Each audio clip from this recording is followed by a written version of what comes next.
पूरे प्रदेश का एक नाम, उत्तर प्रदेश एक जो बदनाम नाम जो अखिलेश जी टैग दे गए जो 2017 तक, और आने वाले जो 2027 में जब चुनाव होगा। अभी जो राणा सांगा जी के ऊपर कंट्रोवर्सी चल रही है, उस बारे में आप क्या कहना चाहोगे?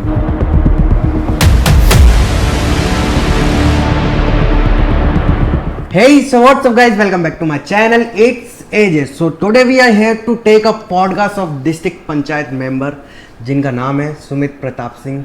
तो सर कैसे हो आप? बहुत अच्छा है, बहुत अच्छा लग रहा है। तो आपको कैसा लग रहा है, आपका पहला पॉडकास्ट या इंटरव्यू चर्चा टॉक्स के द्वारा हो रहा है? बहुत अच्छा लगा। आर्यन जादवन जी, आपने हम लोगों के साथ बैठने का, पॉडकास्ट करने का जो अच्छा निर्णय लिया, इससे क्या होगा, हमारे और जनता के बीच में एक कनेक्शन जो बढ़ाने का कार्य होगा, वो बहुत अच्छा महसूस हो रहा है। तो हालांकि मैं मानता हूँ आपकी पूरी फैमिली पॉलिटिकल लाइन में है, पर आपका इंटरेस्ट कैसे आया? देखिए, जब शुरुआत से पिताजी को हम लोगों ने संघर्ष करते हुए देखा, जनता की सेवा करते हुए देखा, तो वही देखते देखते हम लोग बड़े हुए हैं। तो उसी को जब देखा हम लोगों ने, जब जनता का आशीर्वाद जब पिताजी को देते थे वो लोग, बड़ा अच्छा महसूस होता था। जब बड़े बुजुर्ग आशीर्वाद देते हैं, मातृ शक्ति आशीर्वाद देती है, नौजवान जब साथ चलते हैं तो बहुत अच्छा लगता है। उसी के देख के हम लोगों को लगा कि हम लोगों को भी ये जो पिताजी की पहल है उसको आगे बढ़ाना चाहिए, और जितना ज़्यादा जनता की सेवा इस जीवन में हम लोग कर पाएंगे, हमारा मैक्सिमम प्रयास रहेगा। और हमेशा हम जनता के साथ और जनता के बीच में रहकर काम करना चाहते हैं, यही हम लोगों का उद्देश्य। तो इस लाइन में आने से पहले आपने क्या सोचा था कि मेरे को क्या बनना है? जैसे एक बच्चे का होता है ना कि मेरे को डॉक्टर, इंजीनियर वगैरह बनना है, आपने क्या सोचा था? नहीं, छोटे से जब हम बहुत शुरुआत से हमने राजनीति देखी है। पिताजी जिस साल मेरा जन्म हुआ उसी साल से पिताजी चुनाव लड़ रहे हैं, प्रधान उसी साल में हुए थे। तो पैदाइशी से चुनाव देखा, जनता देखी, तो शुरुआत से यही था, जनता की सेवा करनी है। भले ही सक्रिय राजनीति में आए ना आए, लेकिन जनता के बीच में रह के जनता का सेवा करने का एक सपना था, वो हमेशा रहेगा, और जनता की सेवा हमेशा करते रहेंगे। तो आपके पापा ने बोला था कि नहीं, मतलब ऐसा बोला कि इसमें मत करो या हमारे संग मत आओ, आप अलग करो, ऐसा कभी? नहीं, पापा ने कभी ऐसा कुछ नहीं कहा।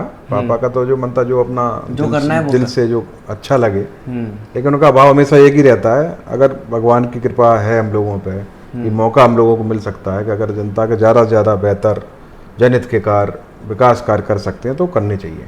तो आजकल की जो जनरेशन है वो सोशल मीडिया जो है उस पर अपनी पॉलिटिकल लाइन में आना चाहती है, ऐसा क्यों?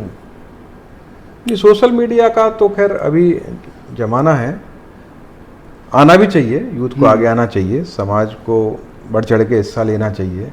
लेकिन मेरा ये भी मानना है, आगे आए अच्छी बात है, लेकिन केवल यही करें ये भी नहीं, साइड से अपना भविष्य के लिए भी कुछ चिंता करें। अगर पढ़ाई में अच्छे हैं तो अपनी पढ़ाई में ध्यान दें। अगर पॉलिटिक्स में अगर पूरा उनका शॉर्टकट पॉलिटिक्स में नहीं है, पहली बात तो अब वो पूरा निरंतर सेवा करनी होगी, जनता के बीच में रहना होगा। अगर उस उद्देश्य से आ रहा है, बहुत अच्छी बात है, बहुत अच्छी बात है, आगे बढ़ें। मेरी सभी यूथ जितने भी आना चाहते हैं सबके लिए शुभकामनाएं हैं, आना भी चाहिए। समाज हित में, देश हित में इस तरीके का माहौल खासकर मोदी जी ने और योगी जी ने दिया है, एक बहुत अच्छा प्लेटफॉर्म तैयार करके दिया है, तो उसमें आगे आना चाहिए। लेकिन मेरा ये भी मानना है, केवल सोशल मीडिया के लिए आना चाहें ये नहीं होना चाहिए, असली उद्देश्य जनता की सेवा होना चाहिए, और मुझे लगता है ज़्यादातर युद्धों का है भी वही। हाँ, क्योंकि सोशल मीडिया पर हम दिखाएं कि हम ऐसे ऐसे कर रहे हैं, वो होता है ना। क्योंकि आजकल पॉलिटिकल लाइन में क्या हो गया है, पहले सोशल मीडिया पर दिखाते हैं कि हम क्या काम कर रहे हैं, तो बच्चे उसको देखकर ये सोचते हैं हम भी ये करेंगे। नहीं, अच्छी बात, अगर इससे इंस्पायर हो रहे हैं, अगर किसी से इंस्पायर हो, अच्छी बात है, लेकिन केवल उसका उद्देश्य बस जनसेवा होनी चाहिए। जनसेवा उद्देश्य होना चाहिए, केवल दिखावा नहीं होना चाहिए। सोशल मीडिया पे आप करें, खूब करिए, सोशल मीडिया पर इस्तेमाल कीजिए। सोशल मीडिया प्लेटफॉर्म इसीलिए दिया गया है एक अच्छे तरीके से मैसेज देने के लिए, पूरे ऑल ओवर वर्ल्ड तक उसका जाता है मैसेज, तो मैसेज देने के लिए सोशल मीडिया उस प्लेटफॉर्म का सही इस्तेमाल होना चाहिए, इतना मेरा कहना है। आपने अपनी स्कूलिंग कहाँ से करी थी? मैंने 10th तक तो ये सिरसागंज में ही इंदिरा मेमोरियल पब्लिक स्कूल है, CBSE बोर्ड से, वहाँ किया। 11th-12th मैंने लखनऊ से किया। उसके बाद BVD से BTech किया, EEE ट्रेड से। उसका जब बिजनेस में और राजनीतिक रूप से सक्रिय हो गए तो तब से फिर इसी में है। ओके, तो आपका डेली रूटीन क्या है?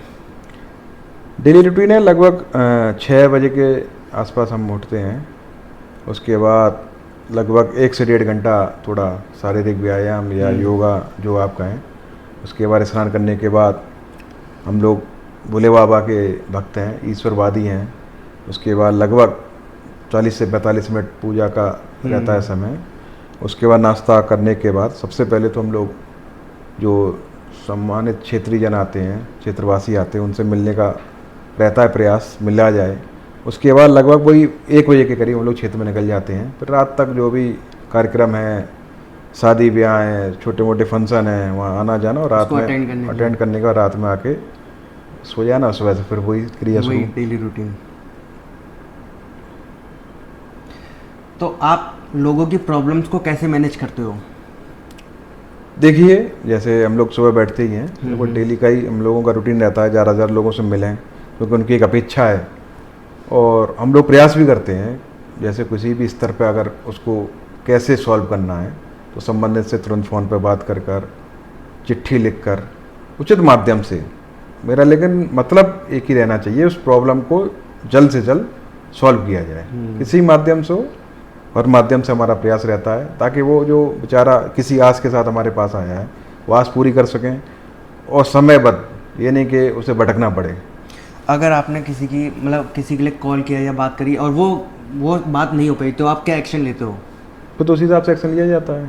अगर उचित कार्य है उसका, किसी कारणवश कोई अधिकारी या नहीं कर रहा है, या कोई अगर कोई टेक्निकल रीजन है, वैलिड रीजन है कि वो उस कारण नहीं हो सकता, तो समझ में आता है। अगर जानबूझ के कोई टालना चाह रहा है तो उसको उस हिसाब से भी डील किया जाता है, उसके ऊपर भी अधिकारी हैं। तो ऐसे आपके पास आते रहते हो? हाँ, आते रहते हैं। हालांकि महाराज जी की सरकार में सभी टाइट है, लेकिन आते हैं तो उनको सॉल्व भी किया जाता है।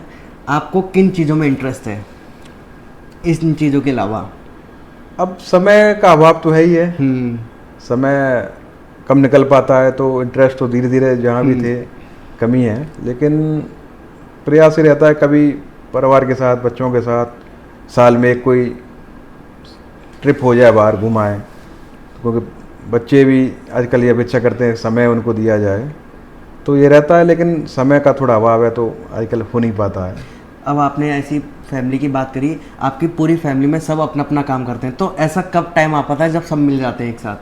कोई त्यौहार हो अच्छा। तभी हो पाता है, वरना तो बहुत मुश्किल है कि त्यौहार हो, बड़ा त्यौहार, दिवाली, होली या समर वैकेशन, विंटर वैकेशन हो, उसके अलावा तो बहुत कम हो पाता है। कोई ना कोई, सभी व्यस्त हैं आजकल, अपने अपने बच्चे भी स्कूल में हैं, हम लोग भी व्यस्त हैं, सब लोग इधर उधर व्यस्त ही रहते हैं, कम ही मौका आ पाता है। आपकी लाइफ का ऐसा कोई यादगार पल जो आप कभी भूल नहीं सकते? यादगार पल तो ऐसे तो करें तो काफ़ी हैं। अगर बचपन से याद करें तो जब 2002 का जब पापा पहली बार एमएलए हुए थे रोड विधानसभा से, वो यादगार पल था। और चुनाव में जब भी विजय मिलती है तो वो पल हमेशा ही यादगार रहता है, और हमेशा आजीवन यादगार रहेगा। जितने भी ऐसे पल हैं जिसमें मेहनत करके अगर कामयाबी आपको हासिल होती है तो हमेशा यादगार ही रहते हैं, और हमेशा रहने भी चाहिए। अगर मैं आपसे पूछूं, एक बेटे को अपने पिता के ऊपर गर्व महसूस होता है? बिल्कुल होता है। अच्छा, अच्छी बात है। पिताजी का आशीर्वाद हम लोगों पे है, हम लोग तो प्रयास कर रहे हैं जो कि उनके जैसा बन पाए। उनके जैसा बनना तो हालांकि मुश्किल है, अगर उनका हम थोड़े बहुत % भी बने गए तो हम सफलता मानेंगे, क्योंकि जितना संघर्ष उन्होंने किया है, जिस कोई फैमिली बैकग्राउंड पॉलिटिकल नहीं था, शुरुआत की है प्रधानी से, तो हम लोगों को पिताजी का आशीर्वाद है, हम लोगों को इतनी मेहनत नहीं करनी पड़ी। पिताजी ने हमेशा ये कहा है कि आप समाज से जुड़ के रहिए, आपको पद प्रतिष्ठा वहीं से मिलेगी, पद आएंगे जाएंगे, लेकिन समाज अगर आपके साथ है, आपके साथ जनता साथ है, तो आप समझ लीजिए बिना पद के भी आप बहुत कुछ हैं। जनता का हमेशा भला की सोचिए, जनता के लिए काम करिए, पद तो आएंगे जाएंगे, जनता साथ रहनी चाहिए। क्या आप पीएम मोदी जी से मिले हैं? नहीं, मोदी से हमारी मुलाकात नहीं है। अगर आपको मिलने का मौका मिले तो आप उनसे क्या बात करना चाहोगे अपनी? मोदी जी से पहले तो मैं उनकी जो डेली रूटीन है, इतनी कम नींद के बाद इतना एक्टिव होना, पहले तो वो राज जानने का प्रयास करेंगे कैसे इस उम्र में, मतलब इतनी नींद कम लेते हैं, उसके बाद भी आप देखिए चेहरे पे 1% भी थकावट कभी नहीं महसूस नहीं होती है। लंबे लंबे दौरे करते हैं, विदेशी दौरा करते हैं, और सुबह से आप देखिए फिर मीटिंग में लग जाते हैं। कभी ये आज तक एक दिन का रेस्ट नहीं किया उन्होंने। तो ये भी एक बहुत बड़ी हम लोग मानते हैं, अगर उसका हम थोड़ा बहुत भी अनुसरण कर सके तो हमारे जीवन में बहुत बड़ी उपलब्धि होगी।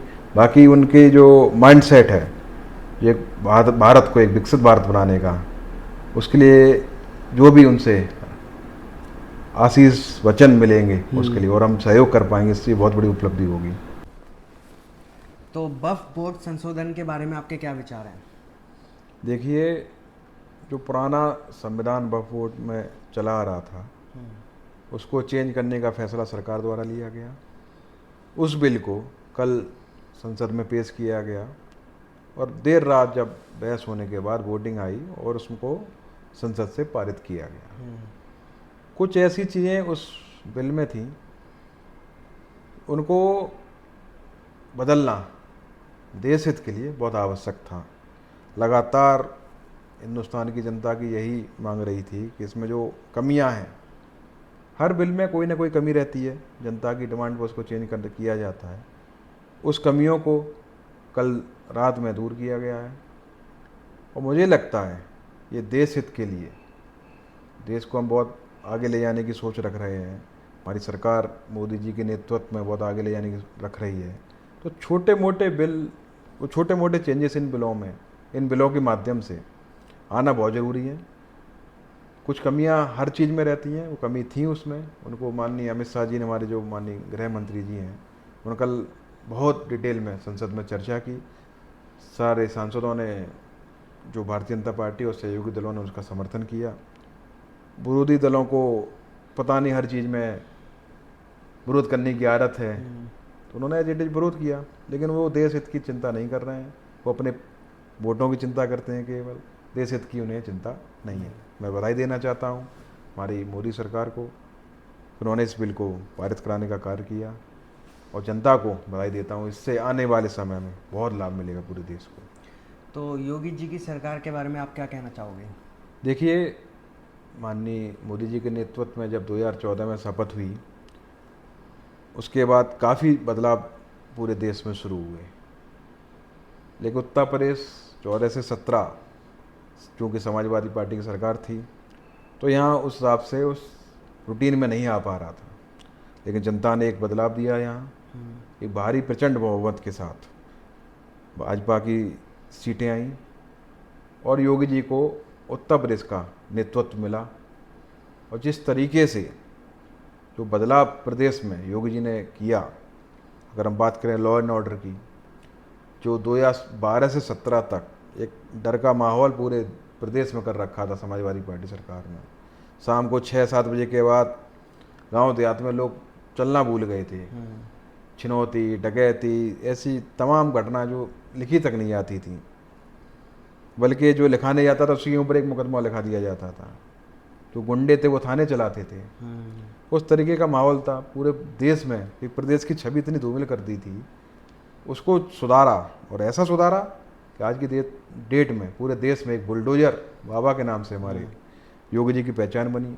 गुंडों को जिस तरीके से खदेड़ा गया, योगी जी ने पहले ही कहा था गुंडे या तो प्रदेश छोड़ दें, नहीं तो वो रहने लायक नहीं बचेंगे। तो उन्होंने या तो प्रदेश छोड़ दिया या सीधे ऊपर पधार गए। तो ये आगे भी लगातार योगी जी की है और चलेगा। प्रदेश को भयमुक्त माहौल दिया जाए। उसी भयमुक्त माहौल का नतीजा था, प्रदेश में पहले कोई इन्वेस्ट करने नहीं आता था। बड़ी बड़ी कंपनियां यहाँ से डरती थी, इन्वेस्ट करने के आएंगे तो यहाँ लूट खसोट होगी, कोई काम नहीं करने देगा, रुकावटें आएंगी। एक माहौल दिया गया। आज की डेट में पूरे प्रदेश में हर जनपद में बड़ी बड़ी नामी कंपनियां, कई स्टेटों से इंटरनेशनल कंपनीज आ रही हैं, या इन्वेस्ट कर रही हैं। लाखों करोड़ का इन्वेस्टमेंट हर साल आ रहा है प्रदेश में, और लगातार उत्तर प्रदेश एक ग्रोथ इंजन पूरे देश का बनने जा रहा है। इसके लिए योगी जी के नेतृत्व को बहुत बहुत बधाई। और जो 2017 से 22 तक उन्होंने जो विकास किया था, जो भयमुक्त वातावरण दिया था, उसी को जनता ने पसंद किया। और 2022 में दोबारा योगी जी को भरपूर आशीर्वाद दिया, दोबारा सरकार बनी, और वही क्रम लगातार 8 साल हो गए हैं। अभी कुछ दिन पहले ही 8 साल हुए हैं, तो एक 8 साल का हमारा कार्यक्रम भी चल रहा है। 8 साल में क्या क्या योजनाएं प्रदेश सरकार द्वारा जनहित में लागू की गई पूरे प्रदेश में, तो लगातार यही क्रम चलता रहेगा। अभी थोड़े दिन पहले ही आपने महाकुंभ देखा, एक विशाल आयोजन जो अब तक का विश्व का सबसे बड़ा आयोजन हुआ है। एक कुशल नेतृत्व था माननीय योगी जी का, माननीय मोदी जी का गाइडेंस पूरे प्रदेश सरकार को मिला और एक बेहतरीन महाकुंभ आयोजन हुआ जिसमें लगभग 65 करोड़ से ऊपर लोगों ने स्नान किया। तो ये बहुत बड़ी उपलब्धि प्रदेश की है। हजारों करोड़ रुपया पूरे प्रदेश में आया, बाहरी टूरिस्ट आए, पूरे प्रदेश में आए। जब कुंभ में आए वो आसपास के जनपदों का रेवेन्यू बढ़ा। पूरे प्रदेश का एक नाम, उत्तर प्रदेश, एक जो बदनाम नाम जो अखिलेश जी टैग दिए गए थे 2017 तक, उसको पूरे विश्व में पहचान मिली। कितना बड़ा अगर कोई प्रोग्राम करा सकता है तो उत्तर प्रदेश करा सकता है। तो मैं धन्यवाद देना चाहूँगा उत्तर प्रदेश की जनता को भी। उन्होंने भरपूर, जो बाहरी जो टूरिस्ट आए थे, श्रद्धालु आए थे, उनको भरपूर सहयोग दिया। जहाँ जो जिस काबिल था उनको सहयोग किया। और आगे भी योगी जी की सरकार जिस तरीके से कार्य कर रही है, एक विकास की गति जो निचला तबका था, जहाँ तक नहीं पहुँच पा रही थी, वहाँ तक पहुँचाई है। आवास के माध्यम से हो, राशन के माध्यम से हो, लगातार तमाम तरीके की योजनाएं लाई जा रही हैं, आगे भी आती रहेंगी। और आने वाले जो 2027 में जब चुनाव होगा, मुझे नहीं लगता कोई विपक्ष इसके 1% भी सामने खड़ा हो पाएगा, इतना जो कार्य किया गया है।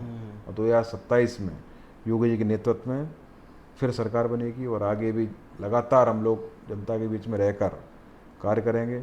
अगर जनपद फिरोजाबाद की बात करें, जो हम लोग बैठे हुए हैं, तो जब हम लोगों को 2021 में मौका मिला जिला पंचायत के माध्यम से कार्य करने का, तो लगभग 4 साल हम लोगों के जुलाई में पूरे होंगे। चंद 4 साल में ऐसे ऐसे काम हुए, ऐसे ऐसे गाँवों में काम हुए जहाँ आज तक ये विकास की कड़ नहीं पहुँची थी। हम लोगों ने टारगेट लिया गया कि जिन गाँवों में आज तक कभी कोई विकास कार्य नहीं हुए, अछूते हुए हैं विकास कार्यों से, उन गाँव में सबसे पहले पहुँचे। और जो बेसिक नीड्स थी, बहुत ज़रूरत, जैसे कहीं जल भराव है, पूरा गांव का जल भराव एक बीच में है, वहाँ से बेचारे बच्चे, माताएं, बहनें निकल रही हैं उस कीचड़ से। उस कीचड़ को दूर करने के लिए नाले की आवश्यकताएं थी, वो बनाए गए। रोडों के माध्यम से कनेक्टिविटी देने का कार्य किया गया। अमृत सरोवर के माध्यम से गाँव को सजाने का कार्य किया गया। तो लगातार हम लोगों का प्रयास है ज़्यादा से ज़्यादा बेहतर सुविधाएं, कॉमन जो बेसिक नीड्स होती हैं वो पहले प्रोवाइड करें, ताकि जो बीमारियां हैं, मच्छर भरे रहते थे नालियों का निकास नहीं होने के कारण, मच्छरों से तमाम बीमारियां फैलती थी, उनको दूरी करने का प्रयास है। और एक बेहतर इंफ्रास्ट्रक्चर जनपद को मिले, विकास में पूरा जनपद शामिल हो, ऐसी हम लोगों की प्रयासरत है, आगे भी प्रयासरत रहेंगे। और अन्य विभागों द्वारा की अगर हम बात करें तो PWD द्वारा, मंडी समिति द्वारा, लगातार अन्य विभागों द्वारा, मनरेगा द्वारा हम लोगों का प्रयास है कि एक बेहतर से बेहतर हम क्या कर सकते हैं। केवल यही नहीं है केवल हम जिला पंचायत पर डिपेंड रहें, अन्य विभागों से भी हम तमाम तरीके की योजनाओं का लाभ सरकार देना चाह रही है। ज़्यादा से ज़्यादा हम लेकर जनता को देना चाहते हैं।